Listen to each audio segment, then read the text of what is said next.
Welcome back. I'm your host, Piper McLean, and in this powerful episode of Boundary Breakers, we're going to dive into the world of the grief gallery with curator and certified grief coach Charlene Lam.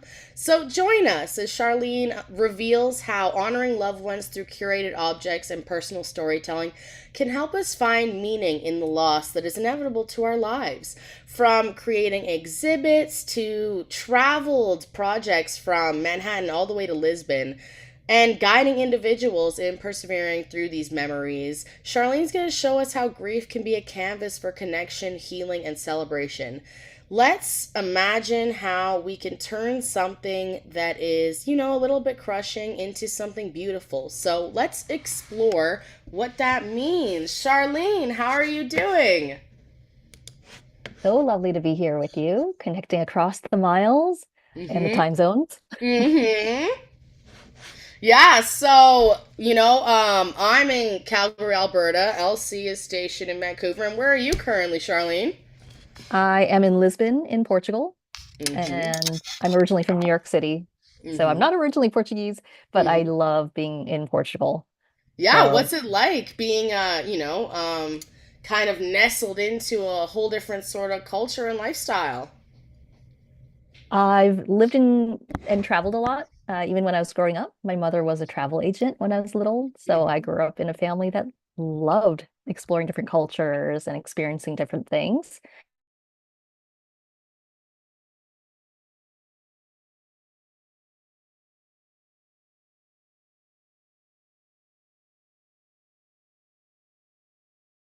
To be here. Well, I am glad to hear that. Do you have any notable factors about the Portuguese culture that are, some of your favorite things about being in the area? Yeah, people often ask why Portugal, and Hmm. I think I get queries pretty often about, I'm thinking of moving to Portugal. I'm thinking of moving there. Why Portugal? How did you choose it? And I have a lot of reasons, but one of the reasons that might pertain to what we're going to talk about today in the context of using creativity for grief is that there's this appreciation for poetry. Hmm. When the Portuguese are asked to name some of their national heroes, they might mention Camões, who was a poet. And there's that balance there to me of an appreciation for poetry, but also a degree of practicality Hmm. because Portugal has a lot of sailors in its Hmm. history because of all of its coastline. So that balance of practicality, getting things done, Hmm. and poetry really appeals to me. It really speaks to the way I like to approach life, but also the way that I like to approach grief and the way that I support people who are grieving.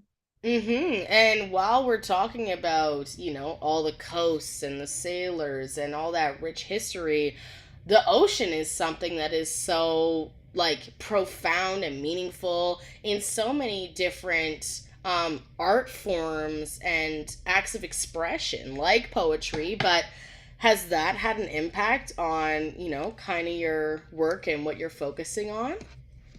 Oh, yeah. I mean, looking at bodies of water, whether it's an ocean, river, lake, right? We know how soothing this can be for us, how good it can be for our nervous systems to help us to become more mindful, to help us center, to help us ground.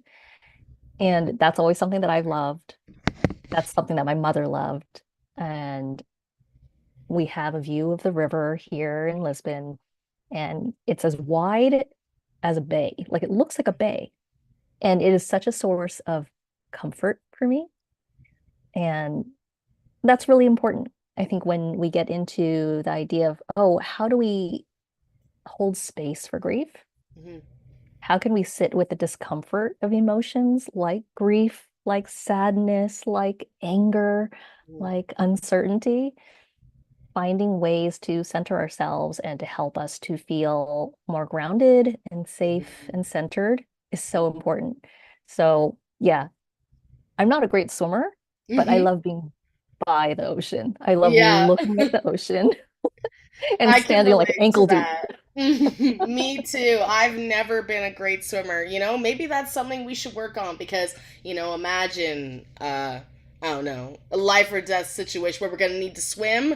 So maybe we should practice that. But yeah. I have Oh been. yeah. Have you found any progress yet? Well, during the pandemic, one of the silver linings was we were back in New York. We were back in New York, my husband and I, for a while, and we were in Brooklyn in a building that had a pool. So it was such a luxury in a time when it was really difficult for a lot of people. But because we couldn't really leave the building, when they reopened the pool, I practiced how to swim. Mm-hmm. And I think this is relevant to the topic today of grief in a couple of different ways. One, that my husband is a really good swimmer. Mm-hmm. Like he dives head first into the ocean, and I watch him like recede into the waves, and I'm just like, oh my God, he's gonna die. But he's comfortable in that ocean. Like he knows how to read the waves, he knows like how to time it. And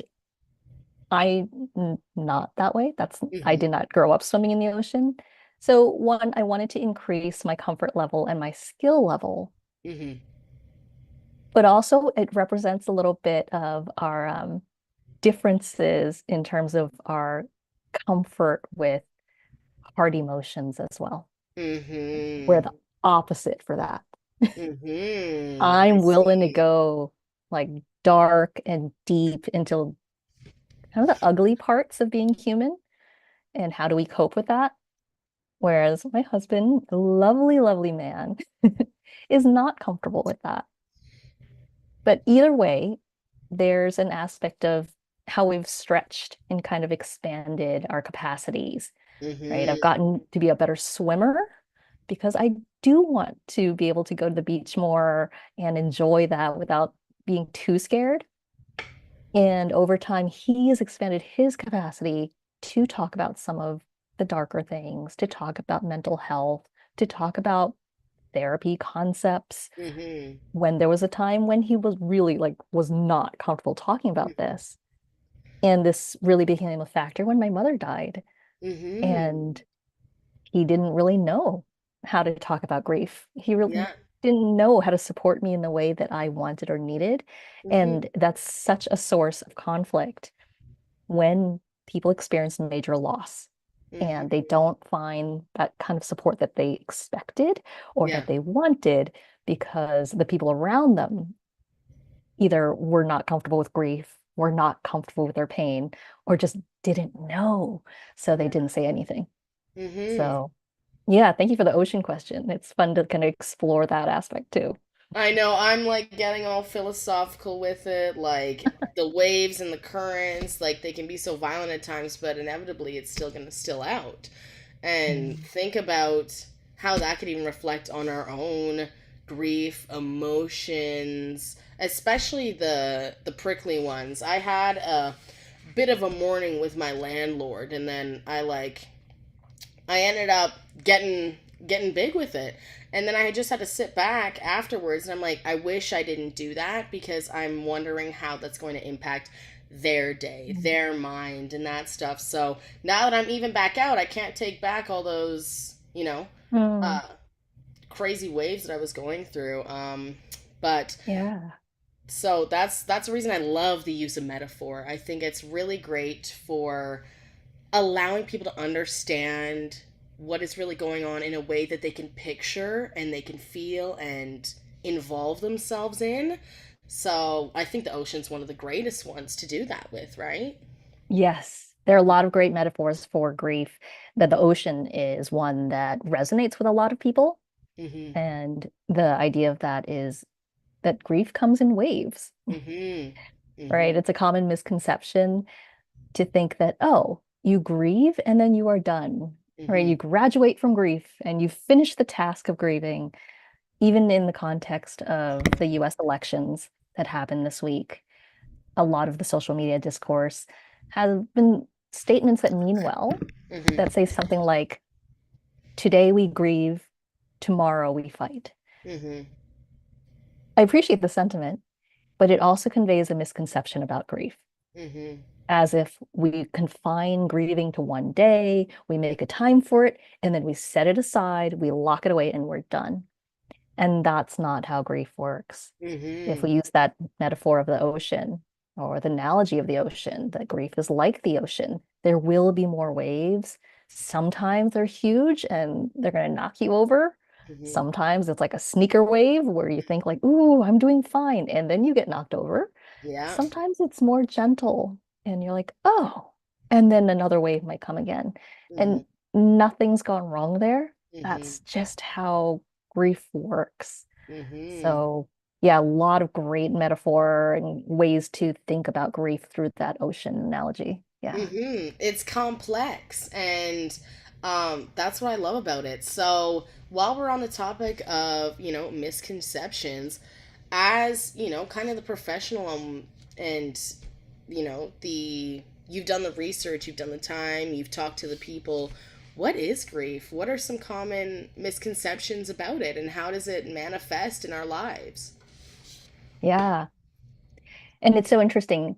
Uh, the way I come at it professionally is as a grief coach and also as a griever, Mm-hmm. right? I lost my mother in January 2013, and I've lost other people too, but that was the biggest loss. Mm-hmm. And isn't it so funny how in school, and you're in Canada, Mm-hmm. I mean, I grew up in the US, Mm-hmm. but we learn so many things in school Mm-hmm. and we don't learn about grief, Yeah. something that all human beings are going to experience. We don't learn about it. Mm-hmm. So when my mother died, I was Googling, Mm-hmm. I was the first thing I was Google, what do you do when someone dies? Because I wasn't prepared.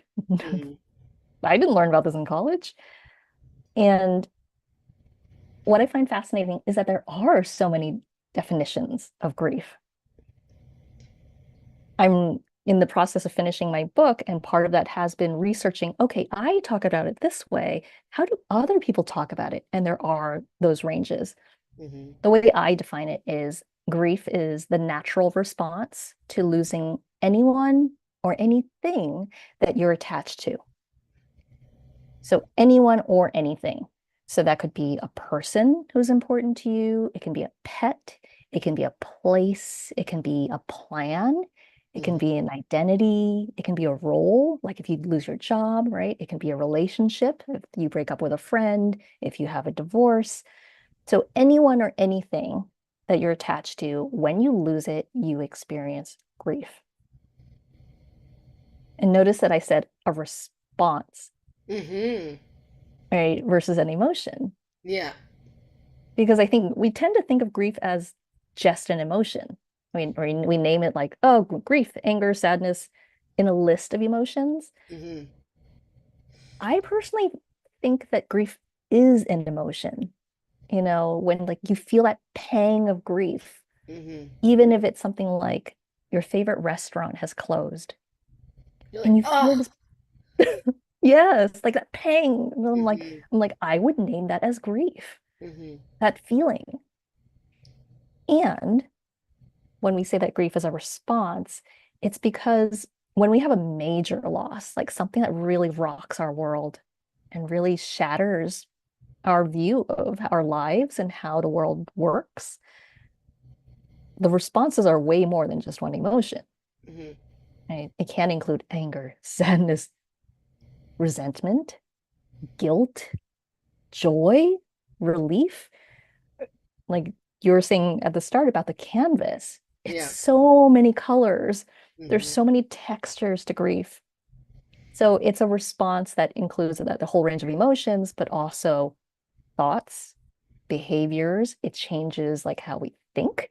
There are going to be physiological responses. It changes like the way our body digests and processes and just works in different ways. Mm-hmm. So I like to say that grief is a full body, full system response when you experience that kind of major loss.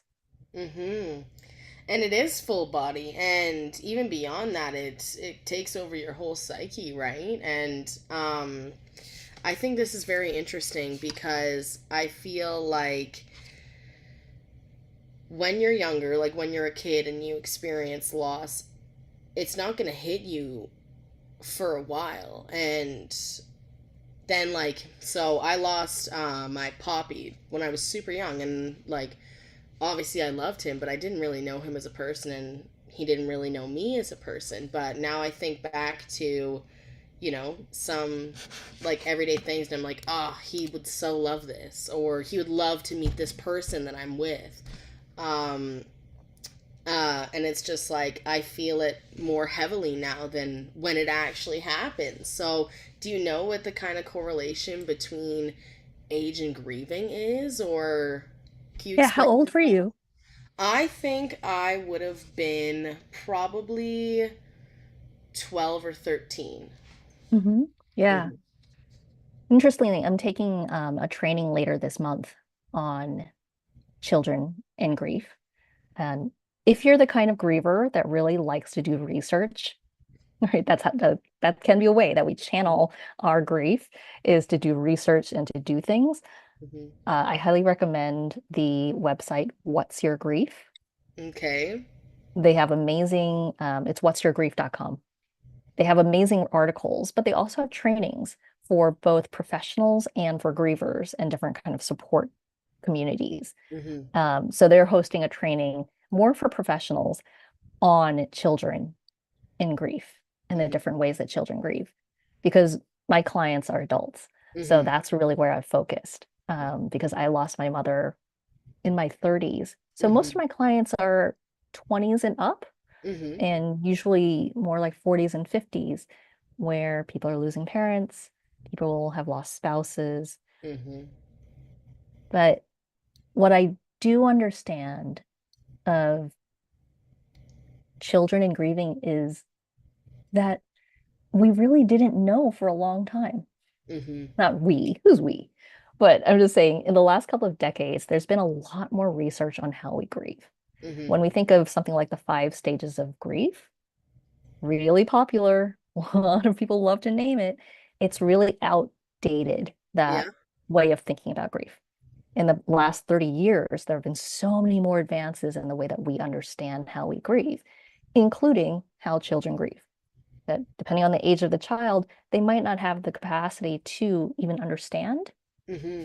death in the way that an adult might, or they might not have the like capacity to deal with emotions in the way that we might expect an older child or a teenager to. So if it feels like, oh, I didn't even know, I think my understanding is that that's really natural, Mm-hmm. right? And even with, I'm thinking back to my grandmother, she died when I was 5. And that was my first, I guess, experience of loss. But I just remember my child brain could not even grasp, like, what does Yeah. dead mean? Right? And my mother also really at that time didn't know how to explain it to me. So we were both just very confused. Yeah. And of course, she was hurting because she had lost her mother. And I don't think I necessarily felt the grief of losing her, Mm-hmm. right? Maybe I felt the sadness of like, oh, where'd my grandma go? Yeah. And then all the kind of family fallout that happens when you lose someone who is maybe like the glue of the family, and you Mm-hmm. maybe feel those ripple effects. But like you've described, as I've gotten older, when I think back, like, wow, how old was she when she came to the US with like a bunch of kids? Mm-hmm. Wow. So she worked really hard, and they built this business of a Chinese laundry and were able to achieve their American dream. Mm-hmm. And I look back at photos of her now and think, huh, I wonder, what racism did she encounter? Mm-hmm. She died when I was so young. It's not like we ever really had those kind of conversations. Conversations. Mm-hmm. So, and then we grieve for that too, right? We grieve for ourselves. We didn't get to have more memories with my grandmother and with your person as well. And we grieve for ourselves because I'm like, well, I don't read Chinese. Mm-hmm. So I feel like a loss of heritage and connection in that way when I find newspaper articles in my mother's papers. I don't know what they say, Mm-hmm. right? That's another feeling of disconnect that makes it feel like, oh, my grandmother's kind of far away. Mm-hmm. So it makes a lot of sense that, like, yeah, as we mature, as we develop, our grief comes up, right? Here's another wave. Mhm. I love that you brought up the sense of culture and Mm. things and, looking back in those newspapers. And I think this is a great segue to kind of talk more about what you do at the Grief Gallery and what you do for other individuals. So, would you mind giving the audience a little bit of a explanation about your work in that? Yeah. I mentioned that my mother died in January 2013, and it was very sudden. She had a stroke. Mm, None of us knew that she was sick. So when we talk about grief responses and the different ways that we might respond, my style tends to be that doing style. I didn't really cry much. I cried when I found out, and then I didn't really cry. Mm-hmm. Emotional processing was not my style. There are a whole range of styles of grieving and tendencies, right? I had other family members who really wanted to cry and talk about their emotions. That's not the way it looked for me. I think I was a little bit in shock, but also my first instinct was to Google, do some research, Mm-hmm. make a list, make a spreadsheet, and then once I got to my mother's house, I knew I would have to figure out what to do with her house and her estate because I'm an only child. So then I made a binder, and there were many, many tabs, and that's the way I was processing because I knew that my biggest challenge, at least in the immediate term, would be figuring out what to do with her house. My parents are divorced, so my mom lived alone. And I found it impossible to clear out her house because everything that she owned in that house was so precious. Yeah. Everything had meaning, right? My mom had touched that. My mom had chosen that. That bottle of soy sauce in her kitchen. Oh, that souvenir from her trip to Brazil. It was everything. So my way of navigating this was through art, through creativity. And the Grief Gallery was born out of this process where I looked at all of my mother's things and I asked myself, uh, okay, as a daughter, I can't choose. But I was working as an independent curator in Mm-hmm. London at the time when my mother died. I was presenting exhibitions, working with ceramicists and jewelers and all kinds of designers. So I asked myself, if I were to curate an exhibition about my mother, which 100 objects would I choose to display? And it was a very natural question for me because I was regularly designing exhibitions and curating and choosing what to show. And having that lens of curating gave me a way to be creative and thoughtful and intentional about how I went through my mother's house. That is a very hard task. All these kind of, sometimes we call them sadmin, Mm-hmm. like sad admin, Yeah. which can be the paperwork, can be dealing with the belongings, but it can be a really grim and tough task. Mm-hmm. A good number of my individual grief coaching clients are coming to me because they are dealing with the house, they are dealing with all the belongings, and it's so difficult. It brings up so many emotions. So I offer that lens of, let's think of this as a creative exercise. When you look at all the things that your person owned, which are the important ones? Which are the ones that tell the story that you really want to hold on to? What are the items that really kind of tell other people about something about them that you want others to know, a facet Mm-hmm. of their personality or how they lived? So it can be just a creative exercise. Originally, it was just a creative exercise for me, just in my head, imagining a gallery, imagining an exhibition about my mother. But 2.5 years after she died, I actually presented an in-person show in London featuring my mother's belongings.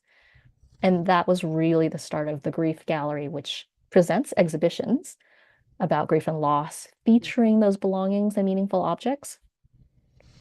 But it also extends to how I work with individuals and what I do in my talks and workshops, Mm-hmm. where we use this lens of curating to look at objects, to look at grief, to look at the circumstances of how a person died, to look at other people, because that can be a big source of pain for grievers.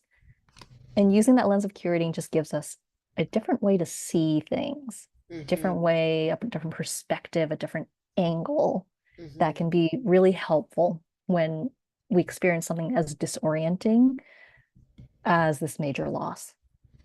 Yeah, I think the most standout point about, this take on how to turn, something that's so heavy, shocking, all those, kind of erratic emotions, and turning it into something beautiful to look at.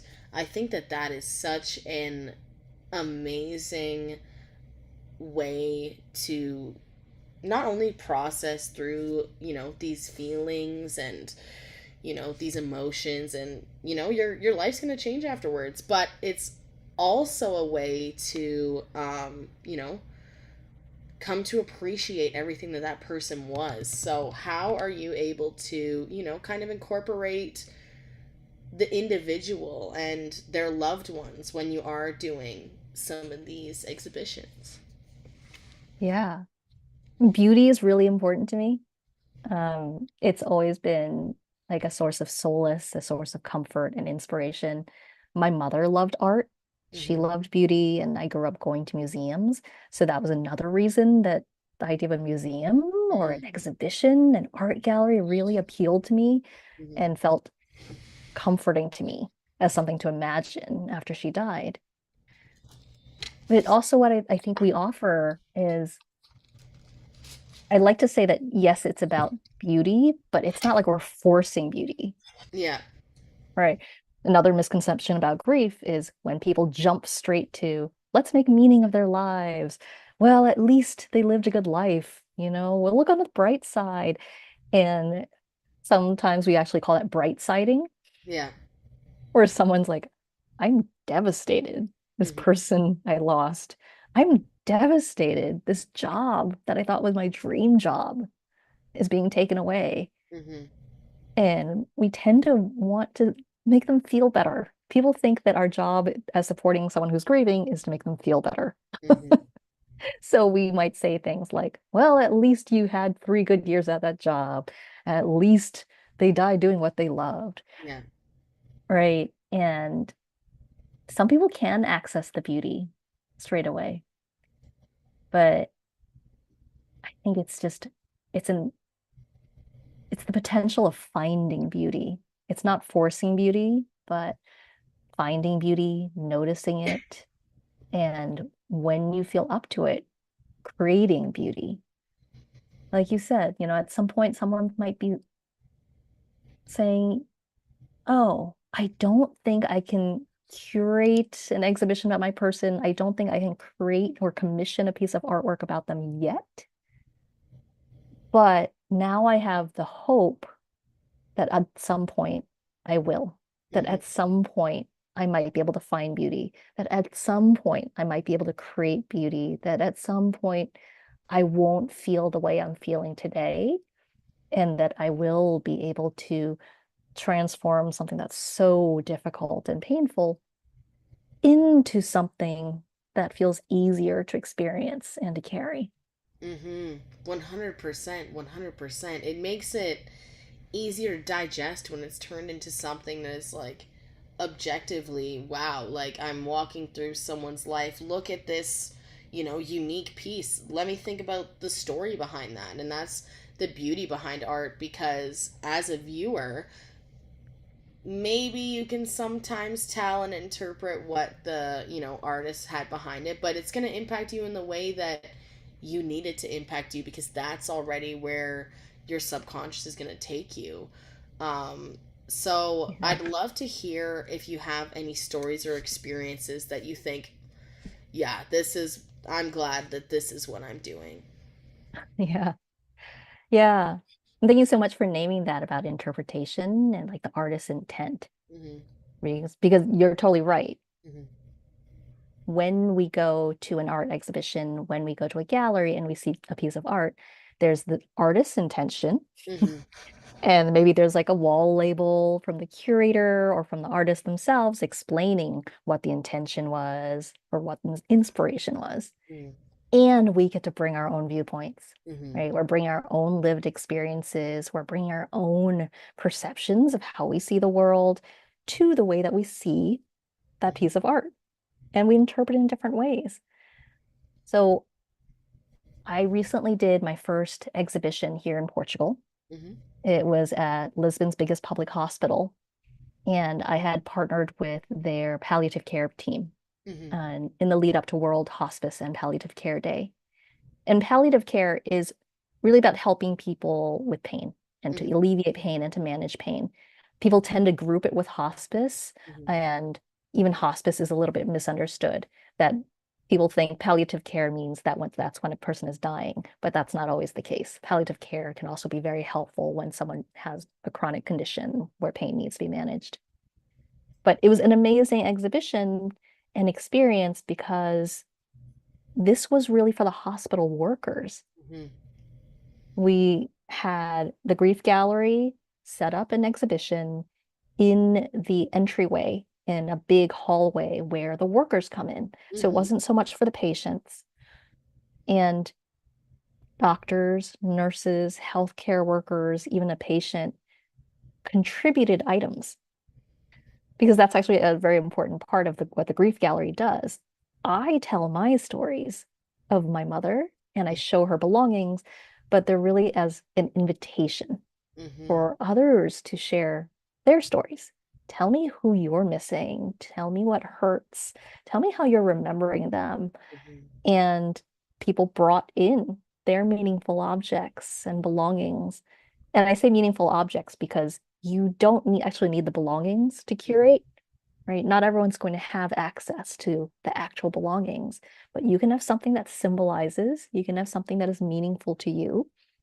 And we had a beautiful display that just evolved every day as more people brought in items in memory of a patient, Mm-hmm. in memory of a grandmother, in memory of a colleague, in memory of their own childhood. There's such a range of ways that people were just noting what they were experiencing. Mm-hmm. We had really created a space for grief. A lot of hospital workers, a lot of healthcare workers don't really get that much space held for them. All the grief that they encounter, their own as well as the patients that they work with. And some of it was heartbreaking, Mm-hmm. you know, a doctor bringing in something that was from a young patient who had died that morning. Where would that pain go Yeah. normally? How would it get seen? Mm-hmm. And it just really reminded me, oh, wow, this is why we need art. This is why we need poetry and metaphor, right? Creativity, because there are just some experiences of being human where words don't suffice. Mm-hmm. Logic doesn't suffice. We need metaphor, we need poetry, we need art in order to kind of try to get our heads and our Mm-hmm. bodies around it. Yeah. No, 100%. And I think that you picked such a lovely, exhibition experience to showcase because thinking about all that nurses and those in the health field, the doctors, everyone else included, what they go through. Yes, it's another day on the job, but is that really all that it is? Because, of course, saving, if someone is in a critical condition, you're able to pull them back from the brink and get them steady. That's a win. But it's not always going to be a win. And what do you do with that emotion after, you know, they might pass on, especially if it is, someone who you're like, oh my God, they haven't even had a chance to live yet. Like the doctor with the young patient that died the same morning. Um, you might not have known them personally, but, humans were, born with empathy and compassion, and we relate to one another. So I mean, you don't need to be best friends. They don't need to be, you know, a direct family member for you to be impacted about something that you're losing. Yeah. And it was a real, when we were preparing for the exhibition and I met with the team, that was actually a concern that came up because in order to do their jobs, even though they are empathetic human beings, because of why do you go into medicine if you don't want to help people? Mhm. And in order to do their jobs, they have to be able to compartmentalize Mhm. so that they don't get taken over by emotions. They do form relationships with patients, especially if they're long-term patients that Yeah. they've been treating for years. So to do their jobs, they have to compartmentalize. And at some point, the grief has to go somewhere, Yeah. right? At the beginning of our conversation, we talked about ways to define grief. Mhm. One of my colleagues, Megan Riordan Jarvis, she is a trauma therapist and an author. One of the ways that she defines it is grief is the energy in your body that is created in response to loss. Grieving is the verb of moving that energy through your body. Mhm. And I find that such an interesting distinction. We tend to use grief and grieving in the same way, Yeah. but one's a noun and one is a verb. So grieving is actually active. So with the healthcare workers who might experience losses, we might have the grief and then we're just carrying the grief with us, Mhm. right? And that can happen for a variety of reasons. I didn't really grieve my mom actively for about 2 years Mhm. because I was so in shock and so just focused on doing things. Yeah. So I wasn't grieving, I was just carrying the grief. Mhm. And some of my clients have lost people decades ago. Yeah. And it's like I was young, I was at university. I didn't know what to do with that. So Yeah. I just carried the grief all these decades. And now I feel like it's time to grieve, Mhm. to have that active process of processing. You Mhm. mentioned earlier, metabolizing, digesting, moving that grief through us. Yeah. So, what are some of these ways, you know, other than, you know, creating something out of it that one can digest that grief that's living in their body?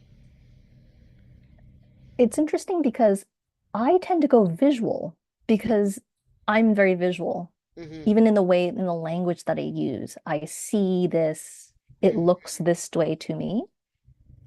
I think it's very interesting for grievers to consider, what sense or Yeah. what mode do I actually kind of default to? Mhm. Right. I have added more like somatic movement, more moving of the body as part of my skill set. Not so much for like teaching others, but for my own grief. Mhm.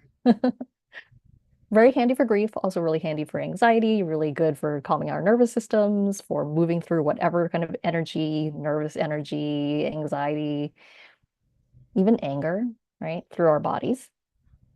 I did grow up taking dance lessons. Mhm. So if you have a good playlist, whether it's an angry playlist or a grief playlist, I have a grief playlist on Spotify where I can like sad dance my way around the kitchen. Mhm. It can be really helpful. Some people love to write, they love to journal, and they pour it all out on the page, and that's helpful for them. Mhm. Other people are like, don't tell me to journal. Yeah. Right? Other people are like, I'm going to go swim in the ocean. Mhm. That's what I'm going to do. That's how I'm going to process. What would I'm a you big fan recommend? of, yeah, people like doing what's right Mhm. for you. Mhm. So, what do you recommend for those that don't know what's right for them? Like, I grew up dancing my entire life. I'm still very avid. It's still a part of my life. But what about someone who maybe didn't, you know, fall to the creatives or do a sport or even have many other hobbies? How did they, how are they meant to find what's their sort of outlet? There's now like a buffet. Mm-hmm. One of the silver linings of the COVID-19 pandemic was that grief has become really a topic. Yeah. No one wanted to talk about grief, not no one, but The majority. generally, the majority, generally, we were not talking about grief. Mm-hmm. But in the past couple of years, there have been so many grief books that have come out, different authors. The UK and the US governments have commissioned different research studies into grief and the different ways that people grieve and how we can support people. But what I mean to say is there are so many more resources and so many more voices talking about different grieving experiences. Mm-hmm. So I would actually start with look at all the books Yeah. or the wealth of voices that are on Instagram Mm-hmm. that some people are going to be like, we're going to go woo with this and we're going to connect Yeah. with the ancestors and we're going to burn some incense. That's my colleague Mangda. I'm like, Mm-hmm. cool, you can go to her for that. Yeah. Right. And then other people are like, I'm the journaling person. I do writing. Great. Let's do that. And then there are the dance people. And I'm just like, tell me about your dead people and their objects. Right. That's like my approach. My people are like Mm-hmm. art lovers, museum goers. Quite a number of them actually work in the museum field, which I find really interesting because Yeah. that's not my expertise. Like I don't have an art history degree or anything. I really approach this more from the standpoint of an art lover. Mm-hmm. Um, so if you're wondering, oh my gosh, do I need to be an artist or creative in order to like to curate grief? No, we're just playing around Mm-hmm. and just like at the buffet, we're like, okay, let me try A little that. bit of this, a little bit of that. Mm-hmm. That looks interesting. I don't even know if I'm gonna like that, but let me take a nibble at it, Mm-hmm. and we might surprise ourselves, right? Suddenly, like we're like, oh, I am ecstatic dancing on a beach, and I'd never seen myself do that. But when you experience major loss, you have never been there either. Mm-hmm. You are in a new land. You're in a new version of yourself in the Yeah. world that you haven't been in before. So Uncharted. uncharted territory. So it's like, okay, we're gonna try on the different things, the different flavors of grief support, the different flavors of expressing ourselves and processing. It doesn't have to be like super serious Mm-hmm. and don't feel like you have to get it right. Mm-hmm. I find there's so much pressure on people saying, like, am I grieving right? Am I Mm-hmm. doing this right? And it's like, you don't need to do it right. It's okay to just try things. And Mm-hmm. maybe you will be totally into journaling for one Yeah. month and then you're not. And that's totally fine. That is such a significant point to bring up. I ended up interviewing a lovely lady on this show, and um, her husband, she does Vids for Wids, if anyone remembers that episode. But her first husband died, and they had a kid together, and she you know was wondering where she was going to put all that love that she had from that relationship. And she missed having like that figure in her life, and now she's happily married and has another, kind of start off another wing of her family. And it's not the same love that she had for her first husband, of course, but that love had to go somewhere. And she received a lot of backlash for people telling her, "Oh, you haven't grieved yet. You're moving on too fast. Like, there's a proper way to do this." And like that's kind of why she started her business, because it's like, is there really a proper way to do anything? We're all individuals. We experience different things. Like, why is there such a pressure to do something in a certain way? And obviously that is something that's very prevalent in our society, around a bunch of things. There's standards, norms, fitting into the box. So how can something as trivial as one's individual grief be standardized in any sort of way? Isn't it soothing in a way to imagine that there is one way to do it? that, oh, there's a system, there's a blueprint. We do these stages and we do these steps in this order, and then I will be fine. I will Mm-hmm. be happy again. I think sometimes that can be Mm-hmm. really appealing. I think that's part of why the 5 stages of grief just keeps on getting repeated because it sounds so catchy. It Yeah. sounds so appealing. Mm-hmm. There's a way I'm supposed to do things, but no, that's not that's not Mm-hmm. how it works. Mm-hmm. You might experience denial, anger, and acceptance. You might not, right? It's just a couple of the potential responses that you might have when you're grieving. You might experience these on all these different kinds of orders. You are on your own timeline, and Mm-hmm. there's no set timeline. So I love that she's doing that Mm-hmm. because it is a bit of a creative process to me. Right? Before my mother died, like I said, I was working with designers. And I always found it really interesting because I was coaching them on their creative businesses and I was helping them to show and sell their work. And I was fascinated because I thought, you are so creative in your work, but so rigid in the way that you look at how business is done. Mm-hmm. There was a real lack of creativity in how people were thinking about their businesses. They weren't really thinking about the design of their businesses. What, how many employees do you want to have? None? Or a big company? How many pieces do you really want to be making in a year? Just a couple for collectors or mass production? Those are the kinds of questions we might ask when we're talking about our business design. And then when we think about grief, I kind of think of it that way too, that we can get creative with it.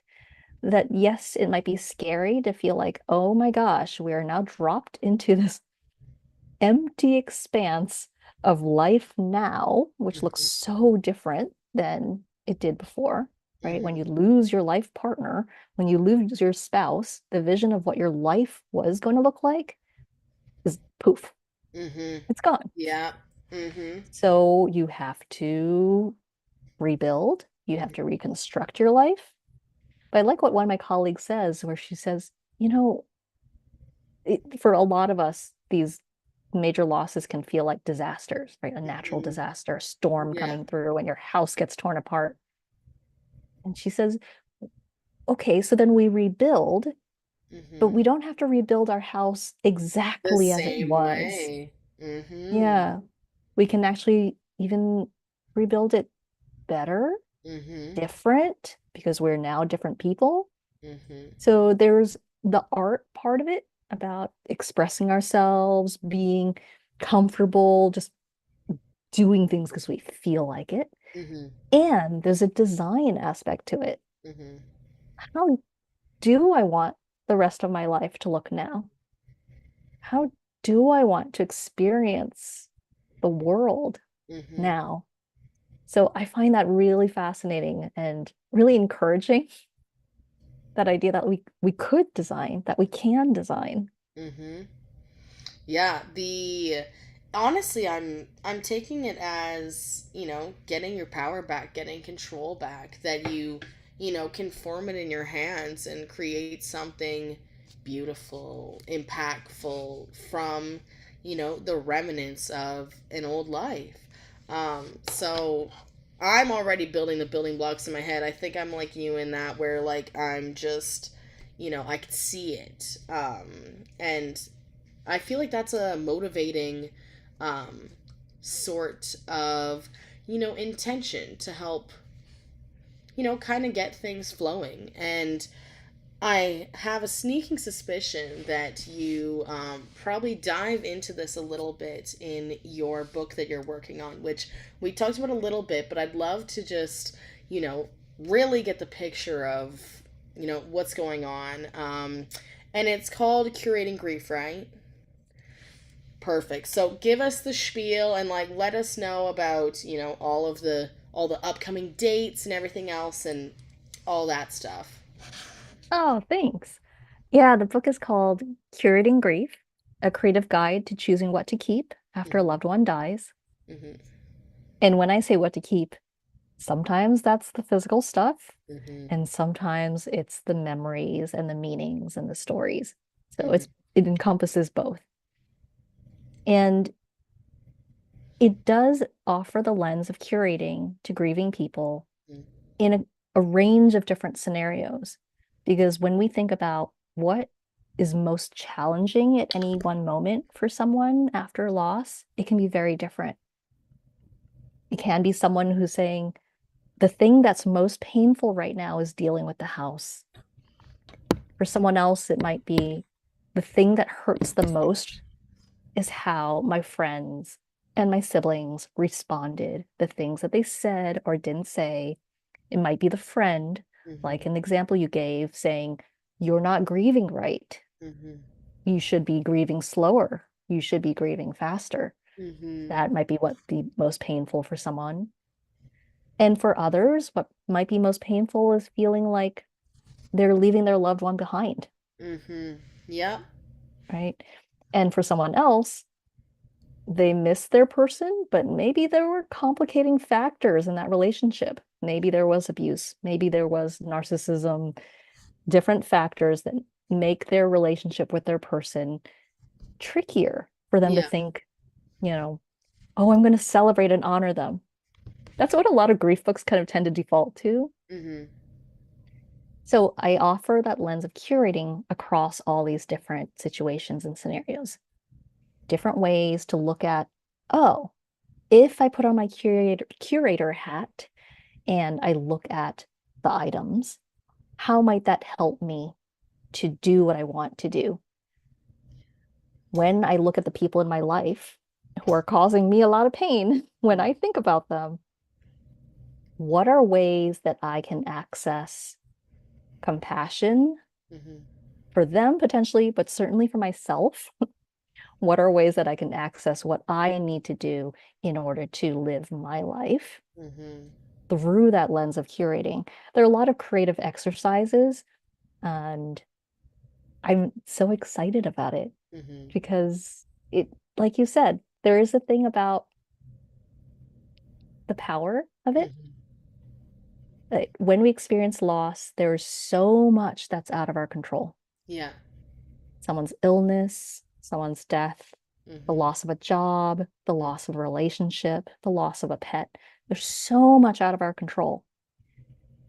What I'm offering with that idea that you are also a curator, like no art degree required, but as a curator, you get to choose, you get to design.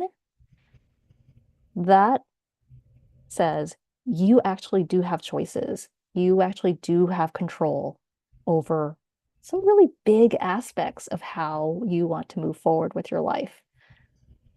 And reclaiming narrative is actually a really important part, right? If your person was not seen and celebrated in the way that you see them, in the way that you want them celebrated, Mm-hmm. as curator, you get to choose the narrative. As curator, you get to choose the stories, you get to choose the items. So I hope that really people take that on and say, you know what? Okay, I don't have to get a master's degree to do this. I can just, Mm-hmm. pick up that hat, put on the curator hat, and see how is my grief different? Mm-hmm. How is my experience of looking at the things different when I do this? Mm-hmm. So yeah, so it comes out end of this month, November 23rd in Los Angeles. I'm kicking it off at an in-person event called Grief-tastic Book Fair, and there are going to be 30 authors with grief books. So many grief books, Wow. including me. Mm-hmm. So I'm really excited about it, and all details will be on my website, and my website is curatinggrief.com. Perfect. And we'll make sure, I know that Charlene is tagged in all of our stuff, but we'll make sure to, add her website and whatnot to our description boxes and stuff because this is a profound sort of messaging. Like taking that, ability, that agency back after, a feeling of such loss and, instability. What am I going to do? And it acts as a personalized guide. Here is something that I have done. See if this is what works for you. So, and if anyone else is in the LA area, like I would totally, if I was there, I'd go. But I am not there. So yeah, everyone check that out. We'll make sure the links are all available. And in our last couple minutes, I'd love to open the floor to any of you guys in the chat that are watching with us live. If you have any questions for Charlene that you'd like her to get to while we still have her live. Okay, so now on to my last couple things. So, who is someone that you have come across, whether it's in your network or, a fellow, grieving expert, grieving coach, or anything like that, that has been impactful in your life and in your work that you think would be a great speaker to have on this show?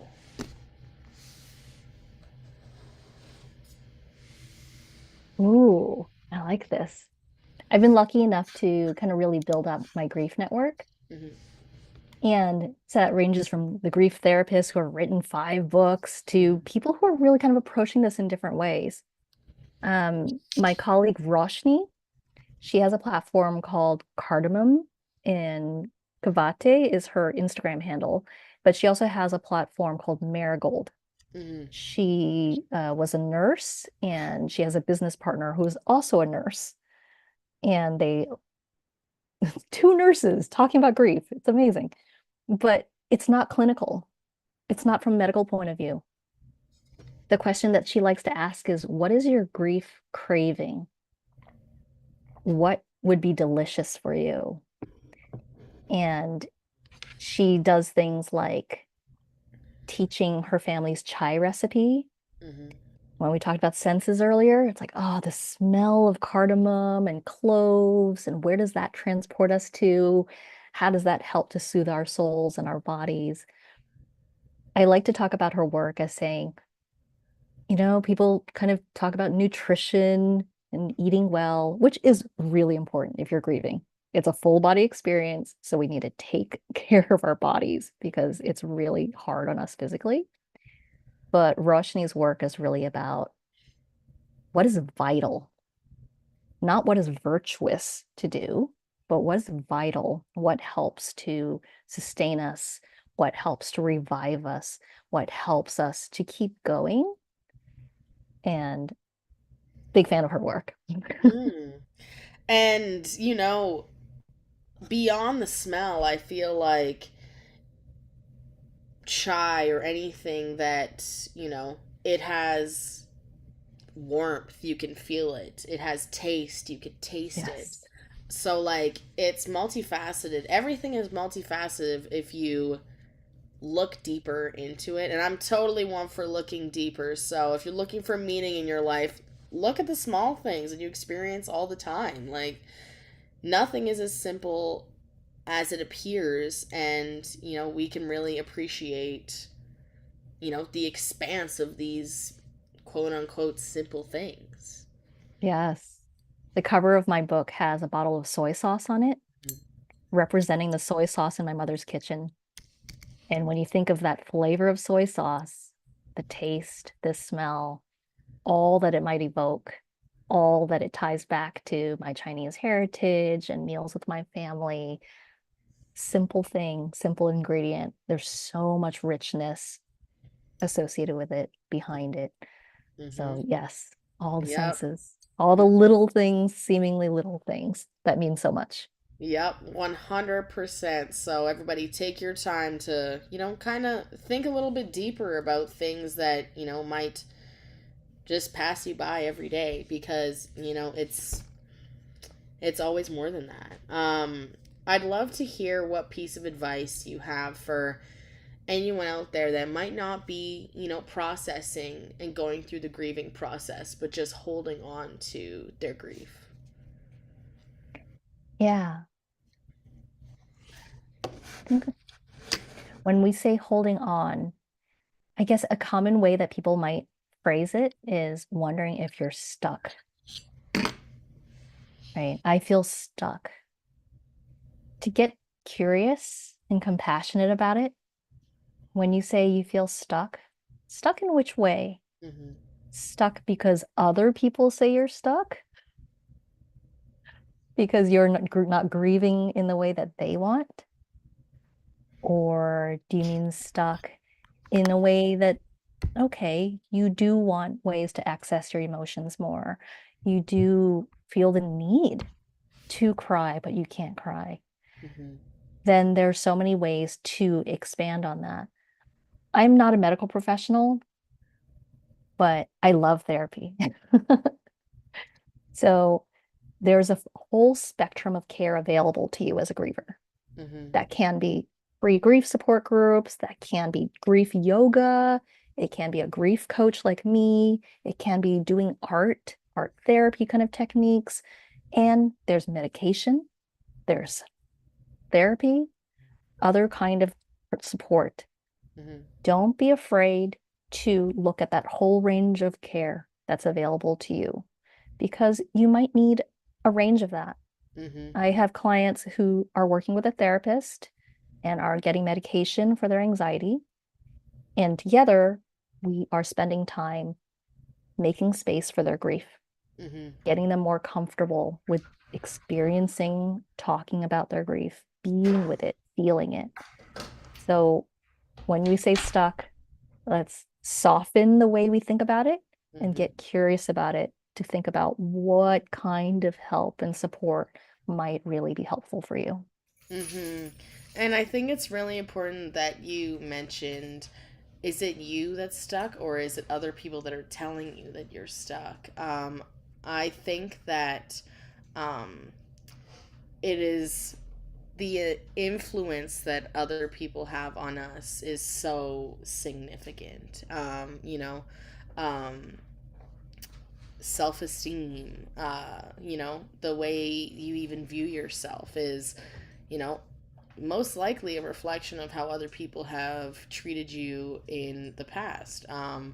So obviously you're going to be in a completely different headspace when you just experience some form of loss. So if you have a lot of people that are, oh, I do this is what it should look like how are you, not gonna be impacted by that a little bit. So I think that is very,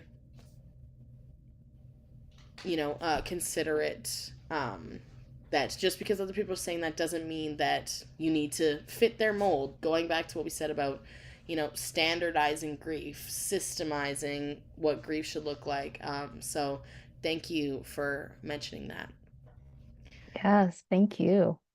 We've got a question in the chat. They loved your the story you told about the exhibit you put on in the hospital. Um, and they're wondering if you could share any other past exhibits and why you like the story behind them. Yeah. When I did that first exhibition about my mother, I really thought of that as a way to celebrate her. It was, I think of it as the memorial I really wanted to give her, right? A couple of months after she died, we had like the official celebration of life memorial. It was at a Chinese restaurant in Chinatown. We had her friends speak, I spoke, my aunt spoke. But I find, and a lot of people report, that the official funeral and memorial doesn't always feel right or it doesn't feel satisfactory. A lot of people are deciding things. People might say weird things. Everyone's potentially in shock or deep in grief. So that exhibition, that first one that I did in London, really was my way of remembering my mother, my way of saying, this is how I want to see her. And it included things like, oh, here are her lipsticks, here are her work badges, here's her passport, all these different ways of telling the story of who she was. So in that example that I gave of the hospital, right, the audience was the hospital workers. In the example of the first exhibition that I gave, the audience was some of my creative community, my friends in London. But the purpose of that exhibition was really for me. Mm-hmm. It was for me to acknowledge, oh my gosh, I've sold the house. What a huge accomplishment. And also having my friends to witness me talking about my mother in the way that I wanted. Mm-hmm. So when you're thinking potentially of creating your own grief gallery, this is in the book as well. There's a section on this about the kinds of questions you might want to think about. Oh, who is this for? Right? What is the audience? Is this for the public? Is this just for me? What is the purpose of this exhibition? And I will say that when we're thinking of doing an exhibition for a person in memorial, most of my clients are like at least a year or two out before they feel ready. But I found it really touching that a death doula that I met, she lost her brother recently, and she decided to create a grief gallery alongside his official memorial. And she rented out a room, and they had long tables with all these objects from different aspects of his life, his artwork, his work tools. And it was such a powerful experience because visitors said, I feel like I've gotten to know your brother. And she said, it felt like he was present. Mm-hmm. So many times at a memorial, it can feel like we're just talking about someone. And she said it felt like he was with us in the room, his energy, his love. Mm-hmm. And I just find that so touching. I mean, her family's special because they're a creative family. They're in all their pain, they were able to work together to produce something like this very recently after a loss. Mm-hmm. I find that a little unusual, but I think it's such a powerful example of, oh, wow, how you can use this idea of curating for different purposes, right? And for whatever 100%. you need. Mm-hmm. 100%. And, I would love to, see more of what some of these exhibits actually look like. And feel free if you, don't have anything prepared at the moment, but our audience is wondering if you have any actual visuals that you could share. Visuals of an exhibition? Or something that kind of plays into this sort of Yeah. conversation. Yes, I brought a friend. Okay, perfect. If you want to see photos of the exhibitions, thegriefgallery.com is the website for the Grief Gallery. Curatinggrief.com is kind of my umbrella website Mhm. that has videos about curating and also goes off to grief resources and like my coaching site. I do hold a free monthly grief gathering once a month, so you can find information about that too. And that's on Zoom. But this is my assistant today. What do you see? I see a little white teddy bear. What do other people see? What does it evoke for you? So, it's making me think of, plushies and stuffies that I would have kept growing up or that were so significant that I've kept them beyond. I had this Build-A-Bear. When Build-A-Bear first came out, named Stink. And because, kids come up with, the Yes. least creative names ever because I don't know. That's just what kids are like. And she was purple, and then I gave her a red wig, and I was just in love with her. She had an all purple outfit, and then I brought her home, and my brother's like, Stink is so ugly, and he ripped her hair off. So she never had her hair ever again, and I ended up losing her when my house caught on fire. I'm from Fort McMurray in 2016. And I would still love to have her just because, like, She was like my best friend, and like the memories that she has. So I don't know if this bear meant that, but that's what Stink meant to me, and she was my bear. Yeah. Other interpretations from people or associations? Yeah, in the is anyone in the audience wanting to share their own, reflection of looking at this bear? Because yes, like what you named, Piper, Mhm. childhood memories, but also childhood loss. Mhm. I'm like, oh my gosh, how traumatic for little you, I'm imagining, to have your hair ripped off. I know. I was like, what the heck? And then she was ugly. I'm like, she literally looks so good. Yeah. And like experiences like that can impact how we relate to belongings now, for instance, right? That's like, oh, my things were not respected as a child. Mhm. That can surface in the ways that we relate to our belongings and with physical stuff as adults. So that might bring up something for you. One of our audience members mentioned that they did a project about a teddy bear. Any further information about what the project was based on, maybe? It was called Buddy and Stitches, more so. Okay. What I was the love it. background behind that? We gotta wait for them to type, right? Yeah, yeah. But that's the thing. I'm like, seemingly simple bears Mm-hmm. that inspire like projects.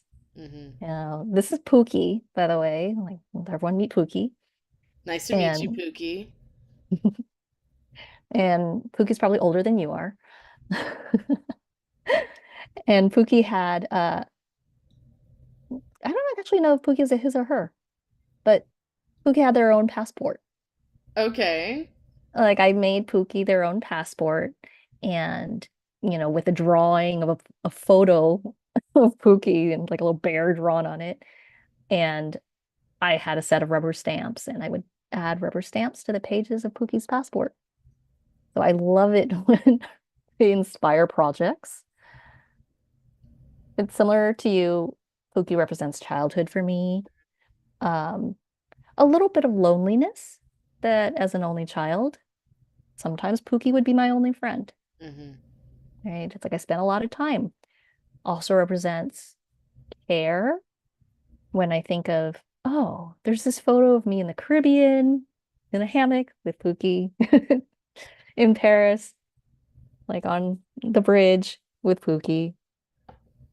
And I'm just so grateful to my mother for recognizing my need to have this comforting friend Mm-hmm. in experiences that might have been very kind of scary for me to be traveling, to be in new places. And I mean, and to his credit, my father as well understood this toy that seems insignificant to others is really important to her. We make sure that the bear does not get lost every time we leave a hotel. We make sure to include the bear when we take photos, right? So it's someone recognizing what I needed and honoring that. So Pookie represents care to me. Mm-hmm. And again, like we said, if you come into an art exhibition and you bring your own lived experience, my husband doesn't remember having any stuffed animals. And I find that so sad. Right? And someone else might say, well, actually, no, I didn't grow up with parents who cared about my emotional needs. I didn't grow up with caregivers who understood that I needed comforting. So something as sweet as a little teddy bear might represent for someone else a lack of care, right? It might bring up other memories, other kinds of losses. So I like to use different objects as that way to illustrate, oh, seemingly simple thing. I'm going to see Pookie in one way. you're going to see Pookie in another way and have your own kind of associations and stories attached to Pookie, right? And we can honor all of it. We have the space to acknowledge, allow, honor whatever it is that we see. And I think it's when we give ourselves that space to just accept, be open, be curious and compassionate about the meanings that there are for us, that gives us the space to make potential choices. And, I can see that. So, Pookie represents care for you, but I can also see that you obviously cared for Pookie so much. Like you said, that they're older than me and they look brand new. So, I don't know. Is that a reflection of when someone takes care of us, we take care of them, or something? Something profound like that? Sure, that could be one interpretation. Uh, I'm definitely sentimental about them. I think Pookie was also probably in storage at my mom's house for quite a while. So rediscovering Pookie at her house was really cool. Um, Pookie's eye is a little bit damaged here. And I remember even as a kid saying, oh, Pookie has glaucoma, Mm-hmm. right? But I think Pookie can also represent the different roles that objects can play for us, Mm-hmm. right? When we think of a transitional object, have you heard of this term of a transitional object? I think so, but I'd love for you to elaborate. Yeah. So my understanding of it is, right, in child development, that when a child is developing new skills or encountering new situations, like learning how to be without their parent, whether they're leaving the room or because they're going to school and they're not going to be with their parent for a while, we might need transitional objects to help soothe us and to help us to feel safe when we're experiencing these transitions. Mm-hmm. So we can think of teddy bears, blankies, soft things, right? All of these objects that might serve as transitional objects. I sometimes think that as grieving people, we hold on to objects as transitional objects. That when we're going through something hard, when we're experiencing change, and when we're transitioning from, oh, this is what my life looked like then, to, oh, this is what my life looks like now, we might want a transitional object to soothe us, to help ground us. So I really like seeing and honoring the roles that the belongings and the meaningful objects might hold for us, Mm-hmm. because it helps to answer the question that quite a lot of people kind of have when they say, why am I so attached to that old bear? Why am I so emotional about a pair of socks? Right. And it's very judgmental. It's Mm-hmm. often said in a very judgmental, I'm being so silly, just grow up kind of Mm-hmm. way. When I think about it through that lens of, oh, we're experiencing massive change in a scary time, no wonder we might want something that is a transitional object to help soothe us. Or maybe we want something that helps us to feel connected to our person because we're grappling with the fact that they're no longer here in the same way. Of course, we might feel attached. Of course, we might get emotional about it. It just helps us to see, I think, ourselves in a more compassionate and loving and curious way. Um, I think this is such a, eye-opening sort of conversation we're getting into. And I hope everyone is as impacted as I am. I was wondering if I could share um, the screen and have you kind of, I have your website up, kind of give a little bit of a explanation about the certain exhibit I've pulled up. Sure. Ooh, and we're doing a gallery tour. Why not? We're here and we're living it up. So let me just enter full screen. Okay, so here we are on your website. Give me the run through as the director behind everything going on here. Yeah, so this is the exhibition in London in September 2022. Normally, when we think of art exhibitions, we think of a gallery, right? White walls, that kind of cold space. For this one, I wanted to take that idea of a gallery outdoors into community space. This was in a neighborhood of East London where I lived and where I was living when my mother died. This is Arnold Circus. It is a community garden, a place that people go to that is a place of respite, a place of quiet and beauty in an area of East London that can feel very busy and kind of like gritty. And I wanted to present that idea of the grief gallery there. I brought this plinth, which is that white display pedestal, and I brought it into that middle of the kind of pavilion that they have at the top. And I brought a selection of items from my mother and my grandmother and other family members to show. So there I'm holding the pin cushion that belonged to my grandmother, a Hello Kitty toy that was from my mother's house, and visitors, because this was during the design festival. My background is in design. So during the London Design Festival, I was taking part and doing my exhibition, my pop-up exhibition, as I was calling it, during it. So this woman who's speaking with me and listening, she's an interior designer who was going through the festival to find new furniture, new decorations for her work, but she had also lost her mother. So she made it a point to come and visit me. And I got to tell her about my mother. I love talking about her. And she got to tell me about hers. So this is in practice, right? I share my story as an invitation for you to share yours.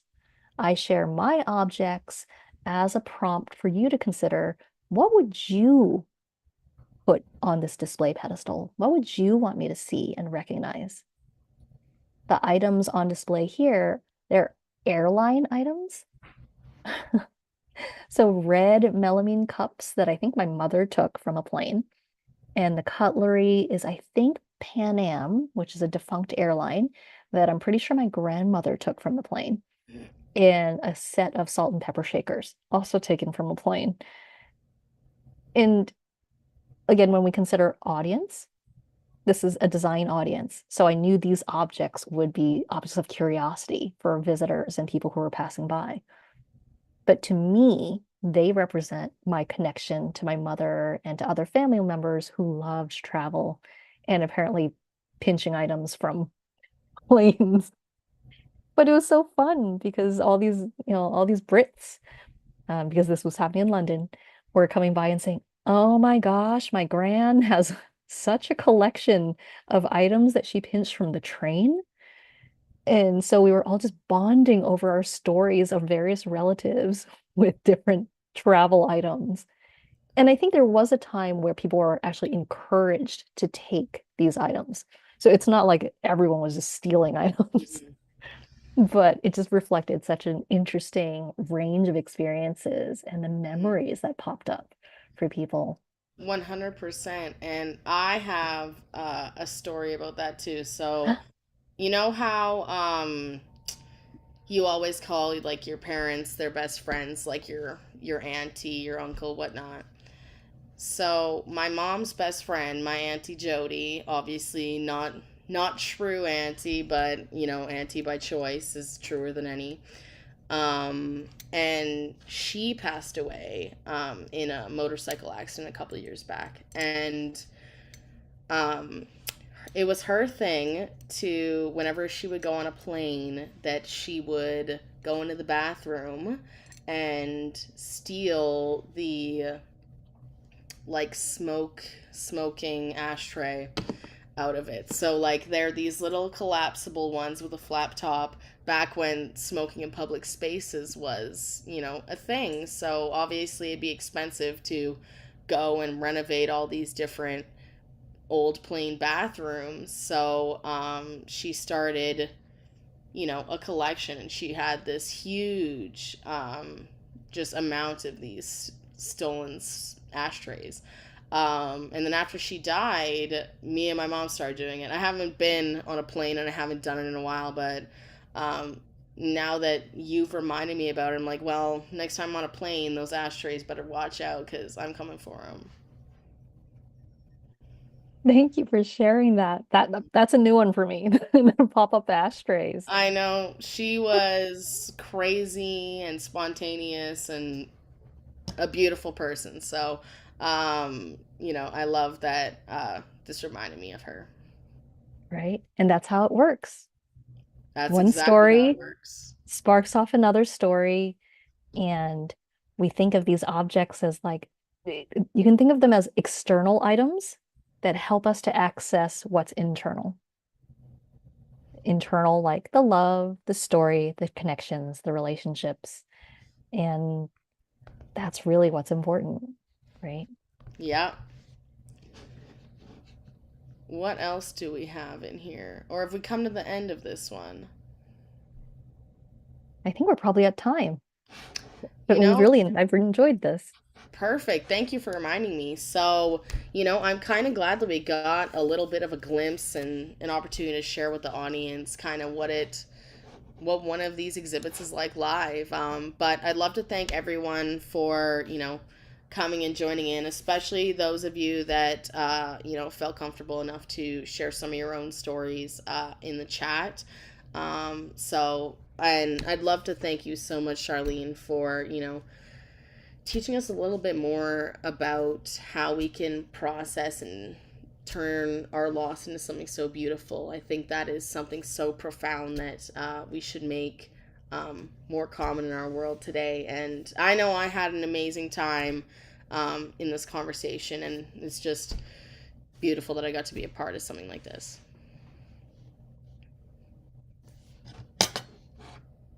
Oh, thank you for everyone who's listening and attending or watching the replay. And if you didn't have a chance to share, I do hold a monthly grief gathering that's free on Zoom. So you can go to curatinggrief.com and look up the upcoming dates. I think the next one is Wednesday, November 27th. So I would love to hear what is special to you. Is there an object that really tells a story that reminds you of someone that you'd like to share? You heard it here first. Feel free to join in live to some of those conversations. And yeah, well, all the links will be included everywhere if you want to connect more to Charlene and her grief gallery, or see about when the book comes out later this month. But yeah, it's been a ride, and I hope to catch you guys in the next episode of Boundary Breakers. Thank you so much. Thank you.